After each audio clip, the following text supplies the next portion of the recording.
After my husband died, his kids said, "We want the estate, the business, everything." My lawyer begged me to fight. I said, "Give it all to them." Everyone thought I'd lost my mind. At the final hearing, I signed the papers. The kids smiled, until their lawyer turned pale when he read. I'm glad to have you here. Follow my story until the end and comment the city you're watching from, so I can see how far my story has reached. The funeral flowers were still fresh when they decided to destroy me. I sat in Floyd's leather chair in his home office, the same chair where he'd spent countless evenings reviewing business documents and planning our future together. 22 years of marriage, and now I was supposed to pretend that the two men standing before me had any right to decide my fate. Sidney, Floyd's eldest son, wore his father's death like an expensive suit, perfectly tailored to his advantage. At 45, he possessed the same commanding presence Floyd once had, but none of the warmth. His steel-gray eyes swept over me with the cold calculation of a businessman evaluating a bad investment. "Colleen," he said, his voice carrying that patronizing tone I'd grown to hate over the years. "We need to discuss some practical matters. Edwin, 3 years younger, but somehow looking older with his prematurely thinning hair and soft jaw, stood beside his brother like a loyal lieutenant. Where Sidney was sharp edges and calculated moves, Edwin was passive aggression wrapped in false concern. "We know this is difficult," Edwin added, his voice dripping with synthetic sympathy. "Losing Dad so suddenly, it's been hard on all of us." Hard on all of us. As if they'd been the ones holding Floyd's hand during those long nights in the hospital. As if they'd been the ones making impossible decisions about treatments and pain management. They'd shown up for the funeral, of course. Sidney flying in from his law practice in San Francisco. Edwin driving up from Los Angeles where he ran some vague consulting business. But during the 3 months of Floyd's illness, when it really mattered, I'd been alone. "What kind of practical matters?" I asked, though something cold was already settling in my stomach. Sidney exchanged a look with Edwin, a silent communication perfected over decades of shared secrets and mutual understanding. It was the kind of look that excluded everyone else in the room, everyone like me. "The estate," Sidney said simply. "Dad's assets, the properties, the business interests. We need to sort out how everything will be distributed." I felt my fingers tighten around the arms of Floyd's chair.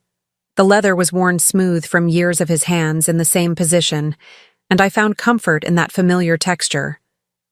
Floyd and I discussed this extensively. He assured me that everything was taken care of.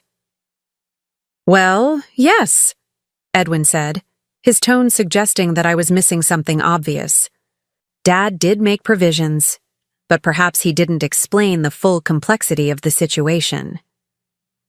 Sidney pulled out a manila folder from his briefcase and set it on Floyd's desk, the same desk where Floyd had kissed me goodbye every morning for 22 years. The folder was thick, official-looking, intimidating in the way that legal documents always were. "The will is quite clear," Sidney continued, opening the folder with theatrical precision. "The house here in Sacramento, valued at approximately $850,000, goes to Edwin and myself jointly. The villa at Lake Tahoe, $750,000, also goes to us. The business assets, roughly $400,000, will be distributed between us as well." Each number hit me like a physical blow. Our home, the place where Floyd and I had built our life together, where we'd hosted Christmas dinners and anniversary parties, where we'd talked about growing old together, gone. The villa where we'd spent our honeymoon, where we'd celebrated our 10th anniversary, where Floyd had told me he loved me for the first time, gone. "And what about me?" I asked quietly. Edwin shifted uncomfortably, but Sidney's expression remained unchanged. "Well, naturally, there's the life insurance policy. $200,000.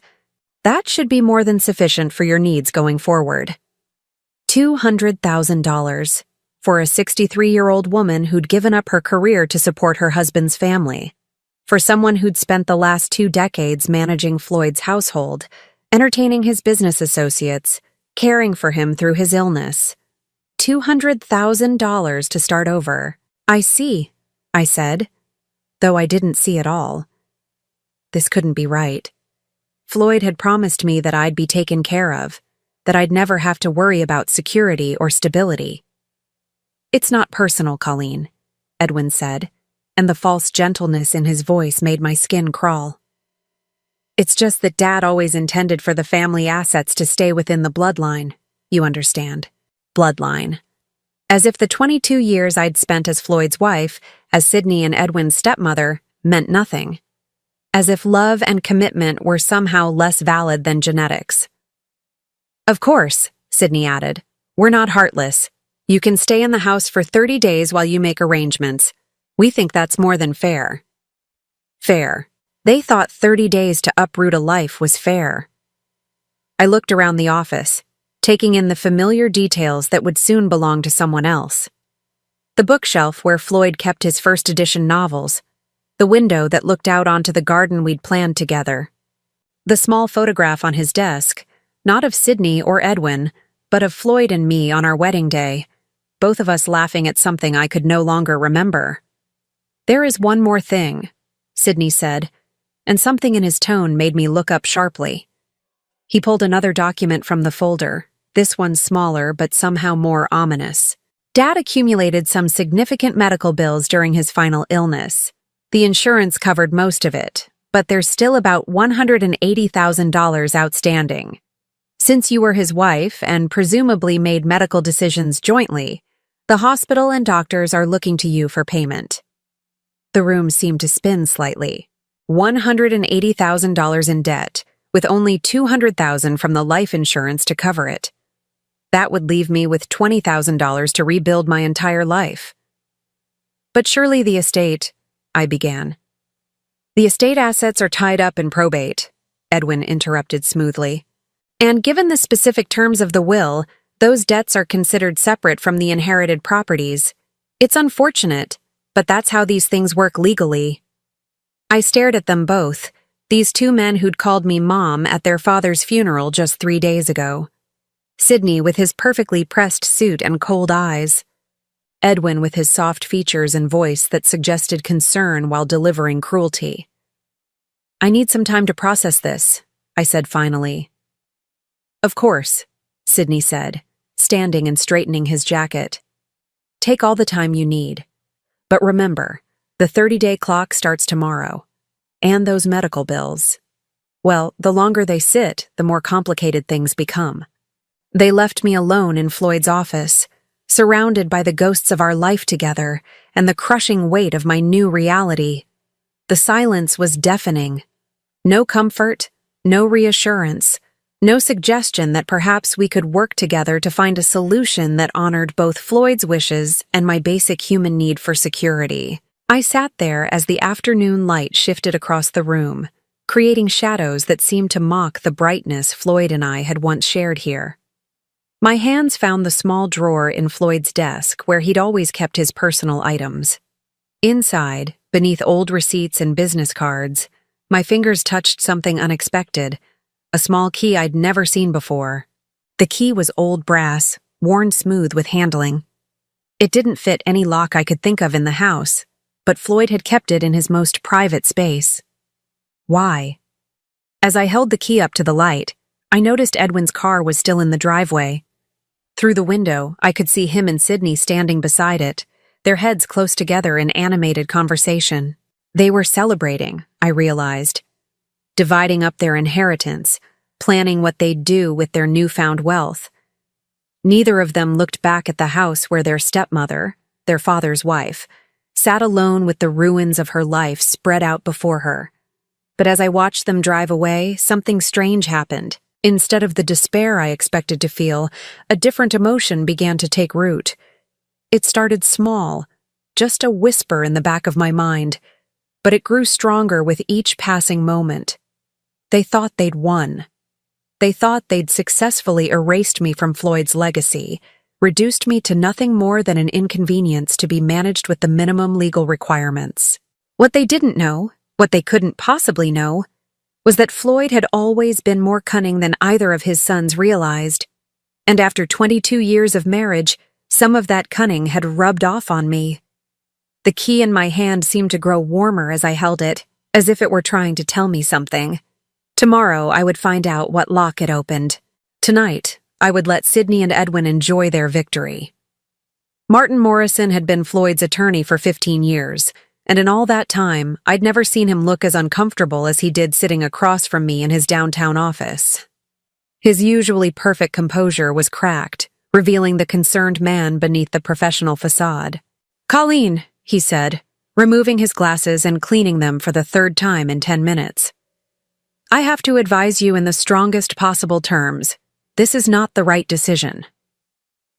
The morning sun streamed through the floor-to-ceiling windows of his 15th floor office, casting everything in sharp relief. The Sacramento River glittered below us, and somewhere in those gleaming office buildings across the water, people were making rational decisions about their lives. I envied them. "I understand your concerns, Martin," I said, my voice steadier than I felt. "But my mind is made up." He set his glasses down and leaned forward, his expression earnest. "You could fight this. The will. There are irregularities, questions about Floyd's mental state during the final revision. We could contest it, delay probate, force Sydney and Edwin to negotiate." I'd spent the sleepless night reading and rereading the documents Sydney had left with me, trying to understand how Floyd, my Floyd, could have written me out of our shared life so completely. The language was cold, clinical, reducing 22 years of marriage to a few paragraphs about adequate provision and appropriate arrangements. "How long would a contest take?" I asked. "Months, possibly years. But Colleen, you'd have a real chance. I know Floyd, and this will. It doesn't match the man I knew. The man who spoke about you with such love and respect. Love and respect." Had I imagined all those conversations where Floyd assured me I'd be taken care of? Had I misunderstood his promises that I'd never have to worry about my future? And during those months or years, what would I live on? Sydney made it clear that the medical debts are my responsibility. $180,000, Martin. Even if I won a contest eventually, I'd be bankrupt long before then. Martin's jaw tightened. "Sydney and Edwin are playing hardball, but that's exactly why you shouldn't give them what they want. They're counting on you being too intimidated or too exhausted to fight." He was right, of course. Every instinct I had screamed that this was wrong, that Floyd had not intended to leave me with almost nothing while his sons inherited millions. But instincts didn't pay medical bills or put a roof over my head. "What if I just gave them everything they want?" I asked quietly. Martin blinked. "I'm sorry? What if I signed whatever papers they need, transferred all claims to the properties, walked away cleanly? How quickly could that be done?" "Colleen, you can't be serious. You'd be giving up your legal rights to challenge." "How quickly, Martin?"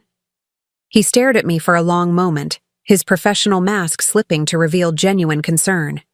"If you waived all claims and signed the proper releases, a week, maybe 2. But why would you even consider that?" I looked out at the river again, watching a small boat navigate the current. The boat's captain seemed to know exactly where he was going, following some invisible map that guided him safely to his destination. "Because fighting would destroy me," I said finally. "Even if I won, I'd be a different person by the end of it. Bitter, exhausted, broke. Maybe it's better to accept what's offered and build something new." Martin leaned back in his chair, studying me with the intense focus that had made him one of Sacramento's most successful attorneys.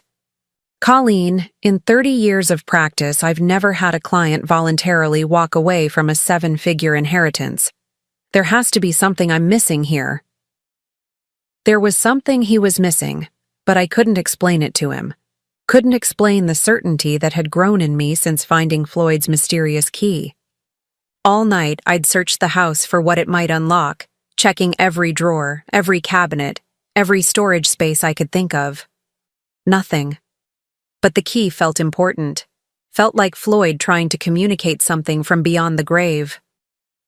"Maybe I'm just tired," I said. Tired of fighting? Tired of being seen as the greedy stepmother who wants to steal the son's inheritance. Maybe it's easier to let them have what they think they deserve. What they think they deserve? Martin's voice sharpened. "Colleen, this isn't about what they deserve. This is about what Floyd intended. And I'm telling you as his attorney and friend, this will doesn't reflect his true wishes." Before I could respond, my phone buzzed. A text message from an unknown number. "Mrs. Whitaker, this is Edwin.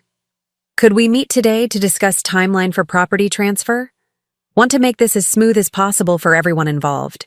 The politeness was almost worse than Sydney's cold directness. At least Sydney didn't pretend to care about making things smooth for me.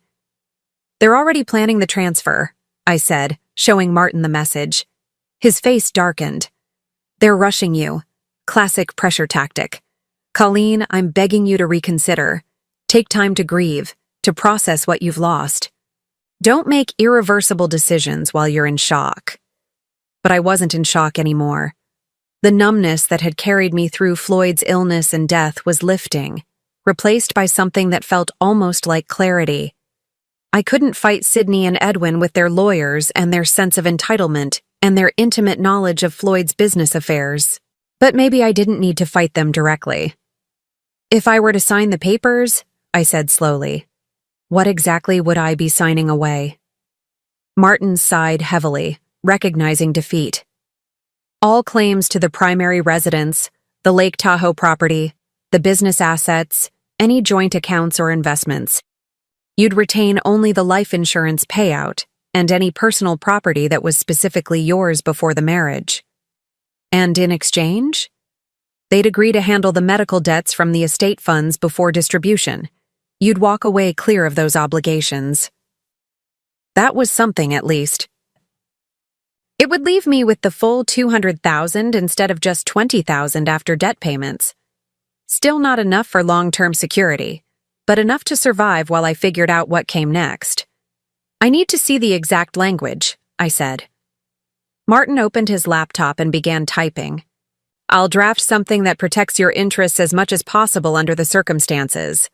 But Colleen, once you sign this, there's no going back. You'll have no legal recourse if you later discover information that would have changed your decision." "I understand." But even as I said it, I wondered if I really did understand. The key in my purse seemed to grow heavier, a constant reminder that Floyd had left me something, some message or instruction that I hadn't yet deciphered. Was I making a terrible mistake by giving up so easily? Or was I being guided by an instinct that ran deeper than logic? My phone buzzed again. This time it was Sydney. "Mother, we appreciate your cooperation in this difficult time. Edwin and I want to make the transition as painless as possible. Perhaps we could finalize everything by the end of the week." Mother. He called me mother when he wanted something, but it rang hollow now. Where had that familial concern been during Floyd's final months when I'd sat alone in hospital waiting rooms? "They want everything signed by the end of the week," I told Martin. "Of course they do. The faster they can get your signature, the less time you have to change your mind or seek a second opinion." He looked at me intently. "Colleen, there's something about this whole situation that feels wrong to me. Sydney and Edwin are acting like they're afraid you might discover something that would complicate their inheritance. Men don't typically rush through probate unless they have reason to worry." That thought had occurred to me too.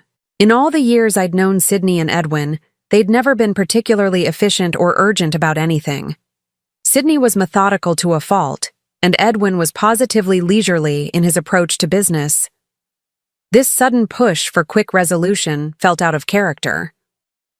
"Maybe they're just eager to move on," I said, though I didn't believe it myself. "Or maybe they know something you don't." Martin closed his laptop and leaned forward again. "Colleen, I'm going to ask you one more time. Will you at least take 48 hours to think about this? Sleep on it. Talk to a friend, a counselor, someone who isn't emotionally invested in the outcome. I almost laughed. A friend? Floyd and I had been each other's best friends for 22 years. We'd let other friendships fade as we'd focused on building our life together, entertaining his business associates, managing his household. I'd been Floyd's wife, Sydney and Edwin's stepmother, but I'd never quite figured out who I was as an individual woman. "I don't need 48 hours, I said. "I've already decided." Martin studied me for a long moment, then nodded slowly. "All right. I'll draft the papers, but I want everything in writing. Their agreement to handle the medical debts, a clear timeline for when you'll receive the insurance payout, and a clause that protects you from any future claims related to Floyd's estate." "Thank you. Don't thank me yet. I'm about to help you make what might be the biggest mistake of your life." As I left Martin's office and walked through the marble lobby toward the elevator, I caught a glimpse of my reflection in the polished walls. The woman looking back at me was someone I barely recognized, older certainly, but also somehow more solid, more present. For 22 years, I'd been Floyd's wife, defined by my relationship to him and to his sons. For the first time since his death, I was being forced to figure out who Colleen Morrison Whitaker was when stripped of those roles. The elevator doors opened and I stepped inside. As we descended toward the parking garage, I touched the key in my purse one more time. Floyd had left me something, I was sure of it, and whatever it was, Sydney and Edwin didn't know about it. The key opened a safety deposit box at First National Bank on J Street, a box I never knew existed. I'd spent 2 days methodically searching every inch of our house, growing more frustrated with each empty drawer and meaningless cabinet. It wasn't until I was going through Floyd's wallet, the one the hospital had returned with his personal effects, that I found the small business card tucked behind his driver's license. First National Bank, with a handwritten number on the back, 379. The bank manager, a kind woman named Patricia who remembered Floyd from his occasional visits, led me down to the vault with appropriate sympathy.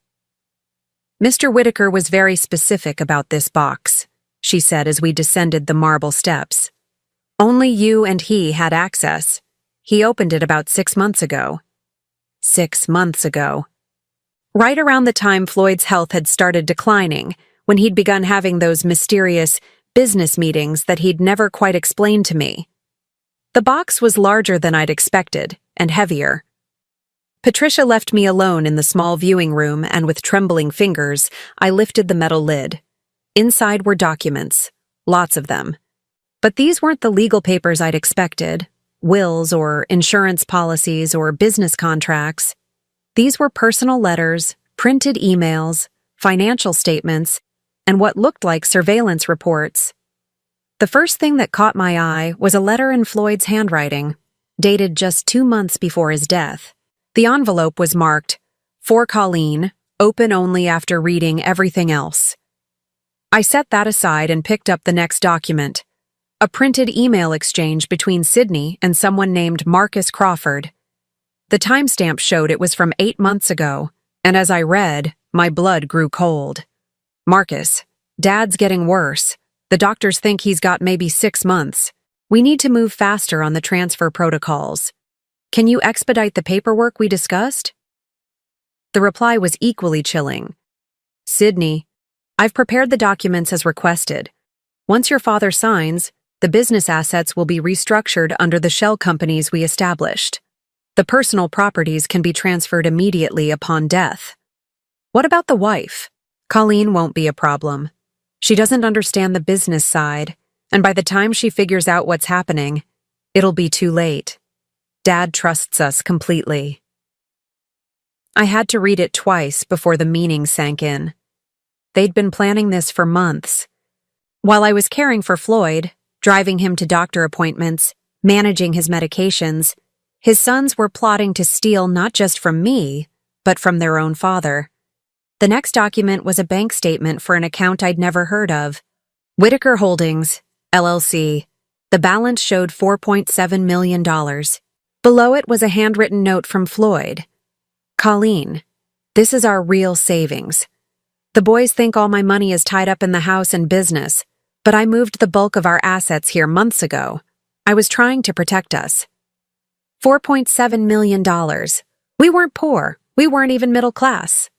Floyd had been quietly wealthy, and Sydney and Edwin had been trying to steal from their dying father. My hands shook as I reached for the next item, a folder labeled Private Investigation Confidential. Inside were photographs, financial records, and a summary report from someone named James Mitchell, licensed private investigator. The photos showed Sydney entering and leaving what appeared to be an upscale casino in Reno. The timestamps indicated he'd made multiple trips over the past year, sometimes staying for several days. The financial records painted an even grimmer picture. Sydney owed $230,000 to various creditors, most of them connected to gambling debts. Edwin's file was just as damning. The investigation had uncovered that his consulting business was actually a front for a series of failed investment schemes. He'd lost nearly $300,000 of other people's money, including funds that belonged to several elderly clients who'd trusted him with their retirement savings. Both of Floyd's sons were drowning in debt and legal troubles. No wonder they were so eager to get their hands on their inheritance. But the most devastating document was a medical report dated 3 months before Floyd's death. It wasn't from his regular doctor. This was from a neurologist I'd never heard of. The summary was brief but conclusive. Patient shows no signs of cognitive impairment or diminished capacity. Mental faculties remain sharp and decision-making ability intact. Sydney and Edwin had been suggesting to anyone who would listen that Floyd's illness was affecting his judgment, that he wasn't capable of making sound decisions about his estate. But this report proved otherwise. Floyd had been completely mentally competent right up until the end. The final document in the folder was a copy of a different will, not the one Sydney had shown me, but one dated just 6 weeks before Floyd's death. This will left everything to me, with modest trust funds for Sydney and Edwin that would pay out annually, but couldn't be accessed all at once. A note in the margin, in Floyd's handwriting, read, "Original held by Mitchell and Associates, not Morrison Firm." My heart pounded as the pieces fell into place. There were 2 wills. Sydney and Edwin had somehow gained access to an older version and were using it to claim their inheritance, while the real final will was safely hidden with a different law firm. But why hadn't this Mitchell and Associates contacted me after Floyd's death? Why was I only discovering this now? I reached for Floyd's letter with trembling hands and carefully opened the envelope. "My dearest Colleen," it began, "if you're reading this, then I'm gone and the boys have shown their true colors. I'm sorry I couldn't tell you about all of this while I was alive, but I needed to be sure of what they were planning." The letter went on to explain how Floyd had grown suspicious when Sydney and Edwin suddenly became so attentive during his illness. Not out of love, but because they were positioning themselves to control his estate. He'd hired the private investigator, moved the money, and created the elaborate plan to protect me. The boys think they're inheriting the house and the business, but what they don't know is that I've mortgaged both properties heavily in the past year. The house has a $1.2 million lien against it, and the business owes $800,000 to creditors. They're not inheriting assets. They're inheriting debt. I stared at the letter, hardly believing what I was reading. Floyd had essentially given Sydney and Edwin a poison pill, disguised as an inheritance. "The life insurance policy they mentioned is real," the letter continued. "But it's not for $200,000. It's for $500,000, and the extra money is meant to help you start over. Martin Morrison was never supposed to handle my estate. I fired his firm 2 months ago, but didn't tell him. The boys must have convinced him to represent the family after my death." The final paragraph brought tears to my eyes. "I know this seems cruel, but I couldn't stand by and watch them steal from you the way they've been stealing from everyone else. They made their choices, Colleen. Now they have to live with the consequences. You deserve better than what they were planning to give you. Take the money, start fresh, and don't look back. Love always, Floyd." Attached to the letter was a business card for Mitchell and Associates and a note that I should contact them immediately after reading the contents of the safety deposit box. I sat in that small, windowless room for nearly an hour, trying to process everything I'd learned. Floyd hadn't abandoned me. He'd been protecting me. And Sydney and Edwin, the men who'd called me mother at the funeral, who'd spoken so eloquently about family and legacy, were nothing more than common thieves. But there was something else, something that made my stomach churn. If Sydney and Edwin were so desperate for money that they'd steal from their dying father, what would they do when they discovered their inheritance was actually a mountain of debt? Would they come after me? Would they try to force me to help them out of the financial hole Floyd had dug for them? I carefully placed all the documents back in the safety deposit box except for the business card and Floyd's letter. Those I tucked safely in my purse. Tomorrow, I would call Mitchell and Associates and find out exactly what Floyd had arranged. But tonight, I had to sit through dinner with Sydney and Edwin, knowing what I now knew about them. I had to smile and nod while they discussed their plans for our properties, pretending I didn't know they were about to inherit nothing but debt and legal troubles. As I drove home, my phone rang. It was Edwin. "Colleen," he said, his voice warm with false affection. "Bianca and I would love to have you over for dinner tonight. We thought it would be nice to spend some family time together before we finalize all the legal matters." Family time. How thoughtful of them. "That sounds lovely," I said, surprised by how steady my voice sounded. "What time?" 7 o'clock. And Colleen, we really want you to know how much we appreciate how gracefully you're handling everything. Dad would be proud. Dad would be proud. If Edwin only knew what Dad had really thought about his gambling-addicted, debt-ridden sons. As I hung up and continued driving toward what would probably be my last dinner as a member of the Whitaker family, I realized something had changed in me. The grief and confusion I'd been carrying since Floyd's death were still there, but they were now mixed with something else, something harder and more focused. Sydney and Edwin thought they were so clever, manipulating the grieving widow, rushing me into decisions before I could think clearly.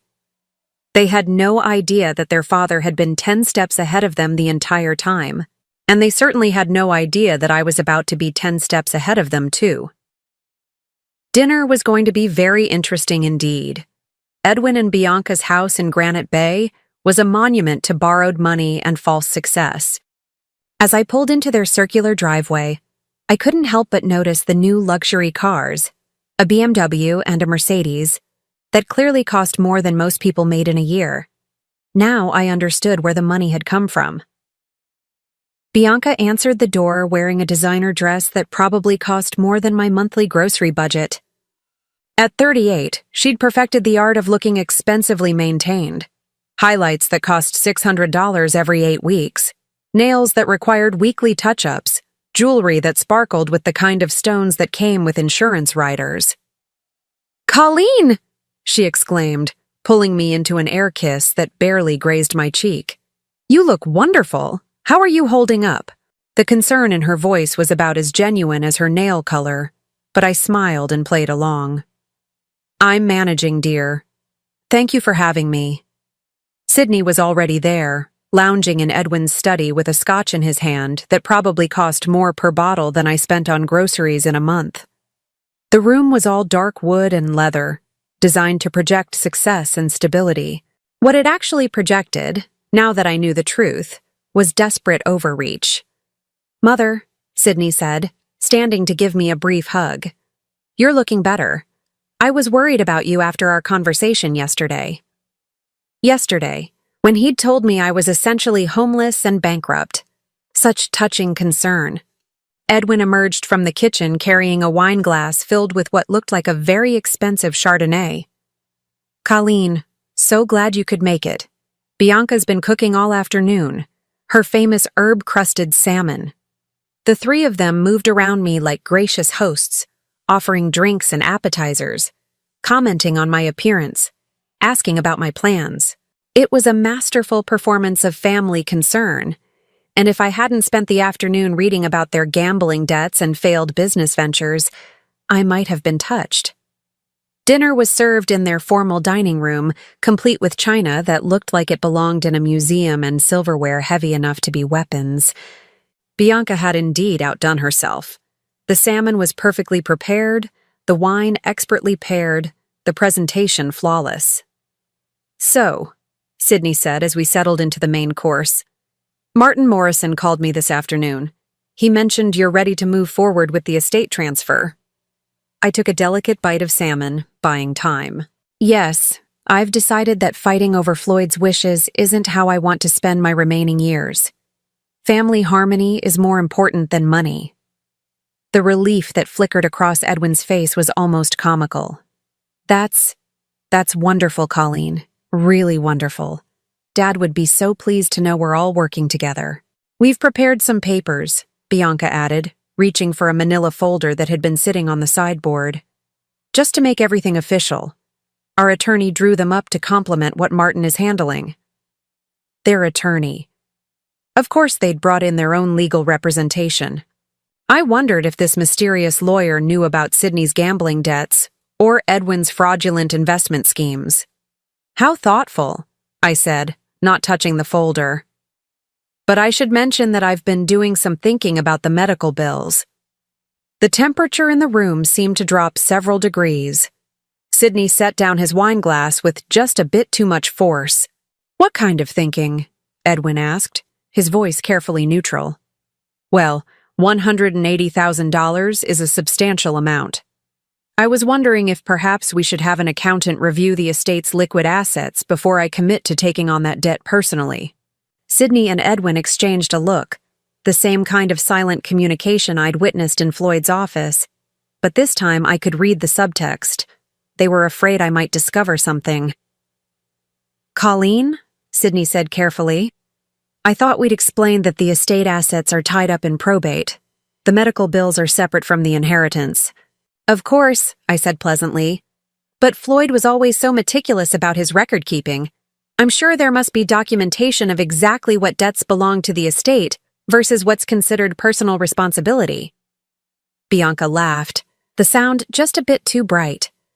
"Oh, Edwin handles all that boring financial stuff. Don't you, honey?" Edwin nodded rapidly. "Absolutely. Everything's been properly categorized. The medical expenses fall to you because you were Floyd's spouse and presumably involved in the treatment decisions." "That makes sense," I agreed. Although I do find it interesting that Floyd never mentioned being worried about medical costs. He always seemed so confident that we had adequate insurance.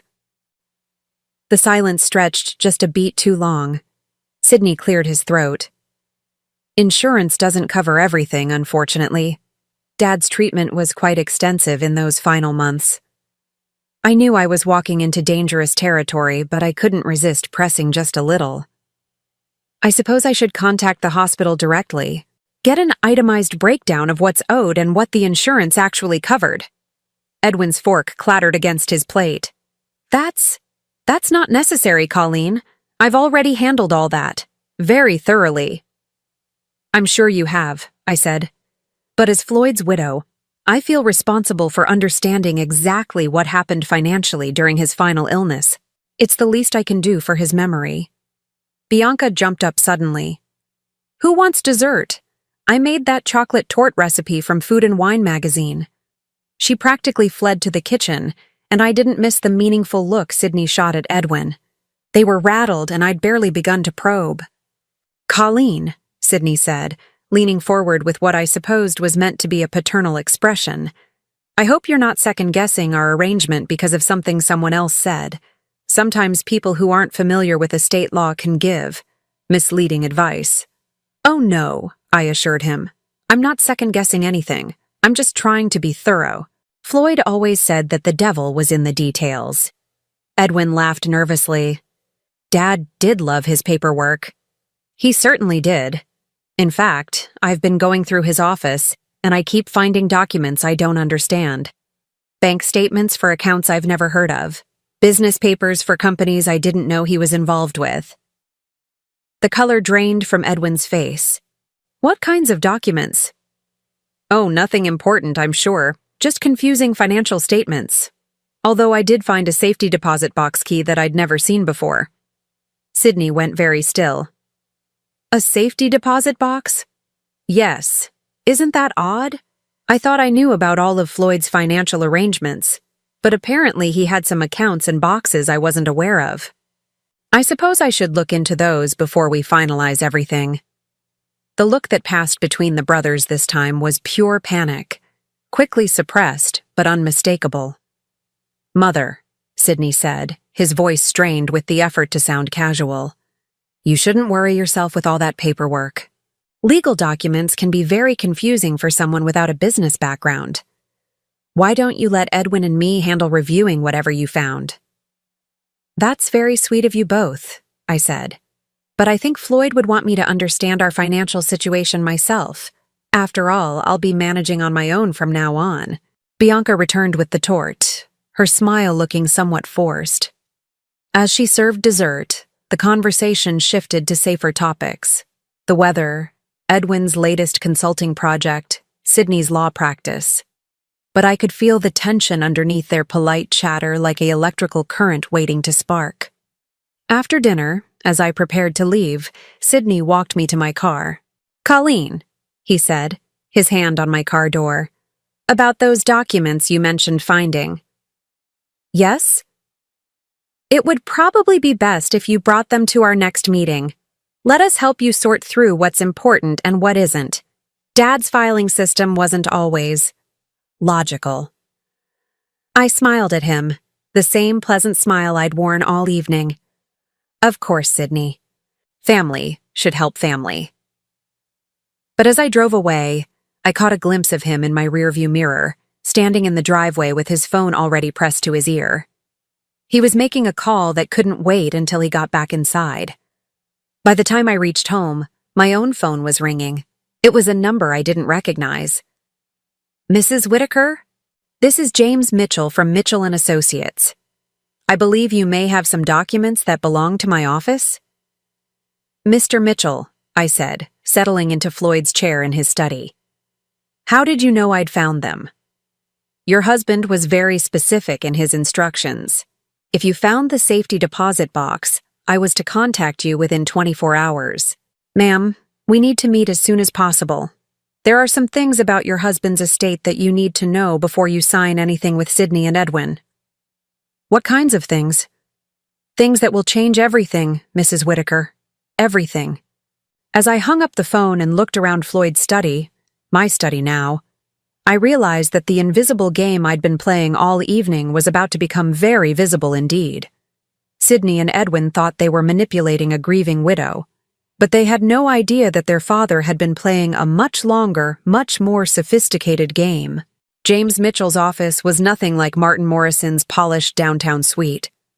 Located in a modest building in Midtown Sacramento, it had the comfortable, lived-in feeling of a place where real work got done rather than impressive clients got courted. Mitchell himself was a surprise. A soft-spoken man in his 60s with kind eyes and hands that showed he'd worked for everything he'd earned. Mrs. Whitaker, he said, rising from behind a desk that was organized chaos incarnate. Thank you for coming so quickly. Please sit down. We have a lot to discuss. I settled into the worn leather chair across from his desk, my purse containing Floyd's letter held tightly in my lap. Mr. Mitchell, I have to admit I'm confused about all of this. I didn't even know Floyd had hired another attorney. He hired me about 8 months ago, Mitchell said, pulling out a thick file. Initially, it was just to conduct a discreet investigation into some financial irregularities he'd noticed. But as we uncovered more information, my role expanded significantly. He opened the file, and I could see it contained copies of many of the same documents I'd found in the safety deposit box, along with others I hadn't seen. Your husband was a very thorough man, Mrs. Whitaker. When he realized what his sons were planning, he developed a comprehensive strategy to protect you and ensure they faced consequences for their actions. The investigation showed they were stealing from him? Mitchell nodded grimly. Sydney had been forging his father's signature on loan documents, using the family business as collateral for his gambling debts. Edwin was worse. He'd been systematically transferring funds from client accounts into his own shell companies. Both of them were facing potential criminal charges if their activities came to light. I felt a chill settle over me. Criminal charges? Grand larceny, wire fraud, elder abuse. Your husband could have had them both arrested. Instead, he chose a more creative form of justice. Mitchell pulled out a different set of documents and spread them across his desk. These are the real estate records for the house and the Lake Tahoe property. As of 6 months ago, both properties are leveraged to the maximum. Your husband took out mortgages totaling $1.2 million on the house and $800,000 on the villa. But why would he do that? We owned both properties free and clear. Because he knew Sydney and Edwin would inherit them, and he wanted to ensure they inherited the associated debts as well. The money from those mortgages? It's sitting safely in the Whitaker Holdings account that only you can access. My head spun as I tried to process what he was telling me. So when they inherit the properties, they inherit properties worth approximately $1.6 million, but with mortgages totaling $2 million. They'll owe $600,000 more than the houses are worth. That's not possible. They showed me the will. They showed you an outdated will, Mitchell interrupted gently. One that was superseded by a final version your husband executed 6 weeks before his death. The real will leaves everything to you, with the stipulation that if you choose, you can gift the properties to Sydney and Edwin. The choice is entirely yours. He handed me a copy of the real will. As I read through the legal language, one clause stood out. I leave the decision of what, if anything, my sons Sydney and Edwin shall inherit entirely to my beloved wife Colleen, trusting in her wisdom and judgment to determine what they truly deserve. Floyd left it up to me, I whispered. He did. And Mrs. Whitaker, there's more. The life insurance policy isn't for $200,000. It's for $500,000. And there's an additional policy for $300,000 that Sydney and Edwin don't know about. $800,000. Combined with the money Floyd had moved to the protected accounts, I wasn't just secure, I was wealthy. But here's the most important part, Mitchell continued. Your husband documented everything. Every forged signature, every fraudulent transfer, every lie Sydney and Edwin told during his illness. If you choose to pursue criminal charges, we have more than enough evidence to ensure convictions. The room seemed to tilt slightly as the full scope of Floyd's plan became clear. He hadn't just protected me. He'd given me the power to decide Sydney and Edwin's fate. What happens if I don't pursue charges but also don't give them the properties? They get nothing. They inherit their father's love and their childhood memories, and that's all. Meanwhile, they're still facing the debts they've already accumulated, and the creditors who've been waiting for their inheritance to pay them back won't be very understanding. Before I could respond, my phone rang. It was Sydney. Don't answer it, Mitchell advised. Not yet. There are a few more things you need to know. But the phone kept ringing, and something in the persistence of it made me uneasy. Finally, I picked up. Colleen? Sydney's voice was strained, almost frantic. We need to talk. There's been a development. What kind of development? Someone from Mitchell & Associates called Edwin this morning. They claim to have documents that supersede the will we've been working with. This is very concerning, Colleen. We think someone might be trying to defraud the estate. I looked at Mitchell, who was shaking his head with what might have been amusement. Sydney, I don't understand. What kind of documents? Legal papers that don't make sense. Listen, Mother. I think you should come to Martin Morrison's office immediately. We need to sort this out before you sign anything or make any decisions you might regret. The urgency in his voice was telling. They'd discovered they weren't inheriting what they thought, and they were panicking. I'll be there in an hour, I said, and hung up. Mitchell leaned back in his chair. So, Mrs. Whitaker, the moment of truth has arrived. What do you want to do? I stared down at the documents spread across his desk, evidence of years of manipulation and theft, proof of Floyd's careful planning, and the legal foundation for whatever choice I made next. I want to understand something, I said slowly. If I give them the properties with the mortgages, are they legally obligated to pay those debts? Absolutely. The mortgages transfer with the properties. They'd have 30 days to refinance or assume the loans, or face foreclosure. And given their existing debts and credit problems, no bank would refinance them. They'd lose the properties and still owe the deficiency balances. I thought about dinner the night before, about Bianca's designer dress and the expensive cars in their driveway, about Sydney's casual arrogance and Edwin's false concern. I thought about 22 years of being treated as an outsider in my own family, of being dismissed and patronized and ultimately betrayed.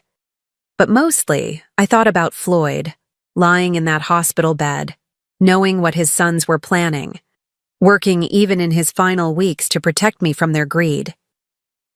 Mr. Mitchell, I said, standing up and smoothing my skirt. I believe it's time for Sydney and Edwin to learn about the consequences of their choices. As I drove to Martin Morrison's office, my phone buzzed with a steady stream of increasingly desperate text messages. Sydney, Mother, please don't sign anything until we sort this out. Edwin, Colleen, there are people trying to take advantage of your grief. Be careful. Bianca, we're all family here. Don't let strangers come between us. Family. They still thought they could manipulate me with that word, but as I pulled into the parking garage of Martin's building, I realized something had fundamentally changed.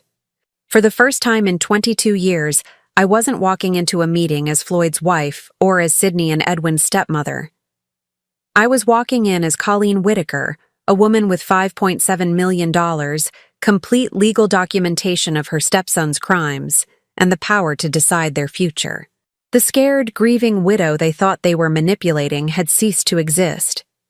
In her place was someone much more dangerous, a woman with nothing left to lose and everything to gain. The conference room at Morrison & Associates had never felt so small. Sydney and Edwin sat on one side of the polished mahogany table, their faces pale but determined. Martin Morrison occupied the head of the table, looking more uncomfortable than I'd ever seen him. James Mitchell sat beside me, a thick briefcase at his feet and the calm demeanor of a man who held all the cards. Colleen, Sydney began before anyone else could speak. We're glad you're here. This whole situation has gotten very confusing, and we need to clear up some misunderstandings. What kind of misunderstandings? I asked, settling into my chair and folding my hands calmly in my lap. Edwin jumped in, his voice strained with false concern. Someone's been spreading misinformation about Dad's estate, claims about different wills, hidden accounts, things that just don't make sense. We're worried that unscrupulous people might be trying to take advantage of your grief. Martin Morrison cleared his throat. Colleen, I have to admit that I'm confused as well. Mr. Mitchell here claims to have documents that supersede the will I've been working with. But Floyd never mentioned changing attorneys or creating new estate documents. That's because Floyd didn't trust you anymore, I said quietly. The room went dead silent. Martin's face flushed red, while Sydney and Edwin exchanged a look of pure panic. Excuse me? Martin said. I opened my purse and pulled out Floyd's letter, the one I'd found in the safety deposit box. Floyd discovered that someone in your firm was feeding information about his estate planning to Sydney and Edwin. He couldn't be sure if it was you personally or someone in your office, so he decided to take his business elsewhere. That's impossible, Sydney said quickly. Dad trusted Martin completely. Did he? I looked directly at Sydney, enjoying the way his confident facade was beginning to crack. Then why did he secretly hire a private investigator 8 months ago to look into your financial activities? And why did he move $4.7 million into accounts that only I can access? Edwin made a choking sound. 4.7 million? That's not possible. Dad didn't have that kind of liquid assets. Actually, he did, James Mitchell said, opening his briefcase and pulling out a thick folder. Your father was considerably wealthier than either of you realized. He'd been quietly building a portfolio for years, specifically to ensure Colleen's security after his death. He spread documents across the table, bank statements, investment records, property deeds. The house you think you're inheriting? It has a $1.2 million mortgage against it. The villa at Lake Tahoe? $800,000 in liens. Your father took out these loans specifically to saddle any inheritance with debt. Sydney's face had gone from pale to gray. You're lying. I'm afraid not, Mitchell continued calmly. Your father documented everything very carefully, including your gambling debts, Sydney, $230,000 to various creditors, and Edwin's fraudulent investment schemes, which have cost his clients nearly $300,000. This is harassment, Edwin said, his voice cracking. You can't prove any of this. Mitchell smiled and pulled out another folder. Actually, I can. Bank records showing forged signatures on loan documents, wire transfer records proving embezzlement, recorded phone conversations where both of you discussed manipulating your father's estate while he was dying in the hospital. The temperature in the room seemed to drop 10 degrees. Martin Morrison was staring at the documents with the horrified expression of a man realizing he'd been completely played. Colleen, Sydney said, his voice now openly desperate. Surely you don't believe these fabrications. We're family. We love you. Family, I repeated. The way you loved me when you told me I was inheriting $20,000 after 22 years of marriage. The way you loved me when you gave me 30 days to find somewhere else to live.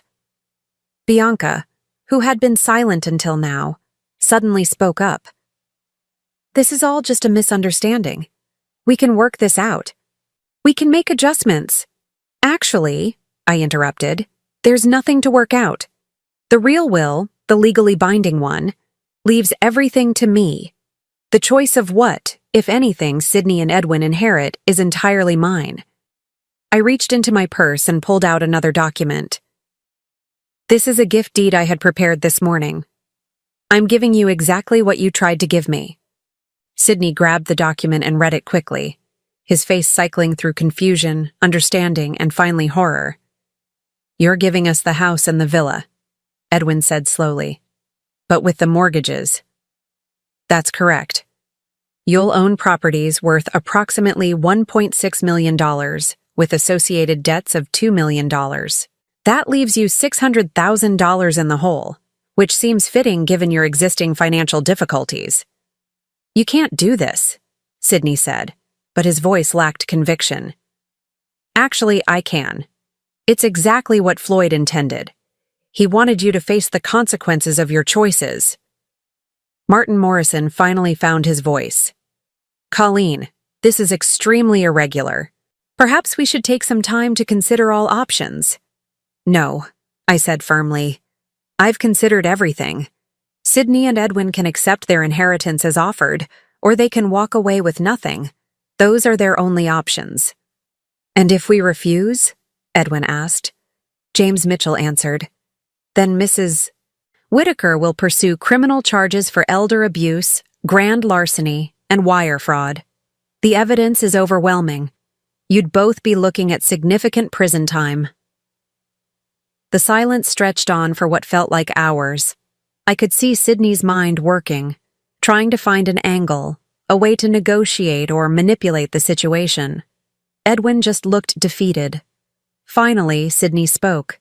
What do you want from us? I want you to sign the papers accepting the inheritance as offered. I want you to agree never to contact me again unless it's through attorneys. And I want you to understand that this is what your father chose for you, not out of hatred, but because you forced his hand. Bianca started crying. This will ruin us. We'll lose everything. You should have thought about that before you started stealing from your dying father, I said without sympathy. Edwin looked up at me with something that might have been respect. He really planned all of this? Every detail. Your father was much smarter than either of you ever gave him credit for. In the end, they signed. They didn't have a choice. The alternative was prison, and even in their desperation, they weren't quite ready to risk that. As they filed out of the conference room, Sydney paused at the door. This isn't over, Colleen. Yes, it is, I replied calmly. It's completely over. 3 months later, I sold the real estate that Sydney and Edwin couldn't afford to keep and moved to a charming cottage in Carmel, overlooking the Pacific Ocean. The cottage cost $1.2 million, cash, and still left me with more money than I could spend in several lifetimes. I received word through my attorney that Sydney had filed for bankruptcy and was attending court-mandated gambling addiction counseling. Edwin had moved back in with his mother and was working as a night manager at a hotel near the airport. Bianca had filed for divorce and moved to Los Angeles with her sister. Sometimes, usually in the evening when the fog rolled in from the ocean, I would think about Floyd and wonder if he would approve of how everything had turned out. Then I would remember his letter, his careful planning, his determination to protect me even after death. I think he would have been very satisfied indeed. The cottage came with a beautiful garden that the previous owners had neglected.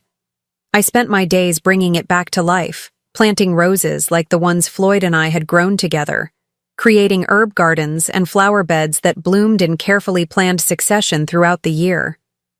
It was peaceful work, satisfying in a way that 22 years of managing other people's expectations had never been.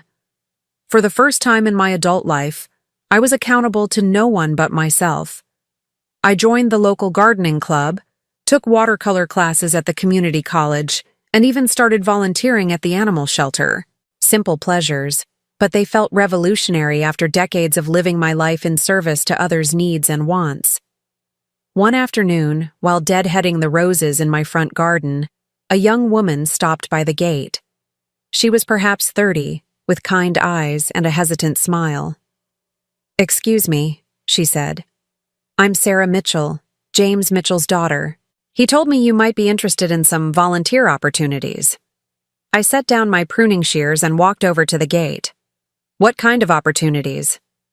"I work with women who are trying to escape abusive relationships, financial abuse, emotional manipulation, that sort of thing." "Dad said you might understand what they're going through." I thought about the scared, confused woman I'd been just months ago, convinced I was powerless and dependent on the goodwill of people who didn't care about me. "I might," I said. Sarah smiled. "Would you like to hear about what we do?" As we talked, I realized that Floyd's final gift to me hadn't just been financial security. He'd given me something much more valuable, the knowledge that I was stronger than I'd ever imagined, smarter than anyone had given me credit for, and capable of protecting myself and others who needed protecting. 2 months later, I established the Floyd Whitaker Foundation for Financial Justice, providing legal support and financial education for victims of family financial abuse. It wasn't the legacy Sydney and Edwin had expected to leave behind, but it was exactly the legacy Floyd would have wanted. Now I'm curious about you who listened to my story. What would you do if you were in my place? Have you ever been through something similar? Comment below. And meanwhile, I'm leaving on the final screen 2 other stories that are channel favorites, and they will definitely surprise you. Thank you for watching until here.